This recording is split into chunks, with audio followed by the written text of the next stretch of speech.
കടലാക്രമണം രൂക്ഷമായ കൊല്ലം മുണ്ടക്കലിൽ നാട്ടുകാർ ബീച്ച് റോഡ് ഉപരോധിച്ചു.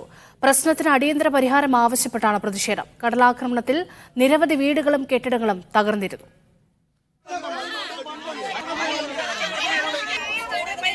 കഴിഞ്ഞ ദിവസം മുതൽ മുണ്ടക്കൽ താന്നി തീരത്ത് കടൽക്ഷോഭം രൂക്ഷമാണ്.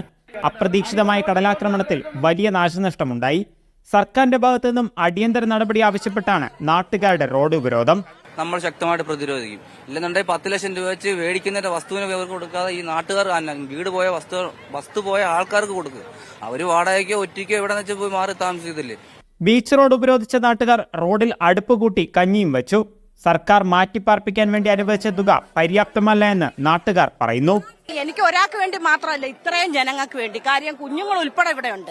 ഈ ചെയ്യുന്ന ദ്രോഹം ഞങ്ങൾ ഇതിന് മീറ്റിങ്ങിന് അവിടെ വിളിക്കുന്ന സമയത്ത് ഈ കണ്ട ജനങ്ങൾ മൊത്തം ആണും പെണ്ണും അവിടെ പോയി കരഞ്ഞു പറഞ്ഞു, എവിടെങ്കിലും 2-3 സെന്റ് സ്ഥലം വാങ്ങിച്ച് ഞങ്ങൾ അവിടെ കല്ല് കെട്ടി അടിസ്ഥാനം കെട്ടിയിട്ട് മേളിലോട്ട് കട്ട കെട്ടി ഷീറ്റ് അടിച്ച് കിടക്കാന്ന്. അന്നേരം ഇയാൾ പറഞ്ഞത് പറ്റത്തില്ലെന്നാ പറഞ്ഞു. ജനകീയ പ്രതിഷേധം ആരംഭിച്ചതോടെ കൊല്ലത്തെ UDF NDA സ്ഥാനാർത്ഥികളും സ്ഥലത്തെത്തി.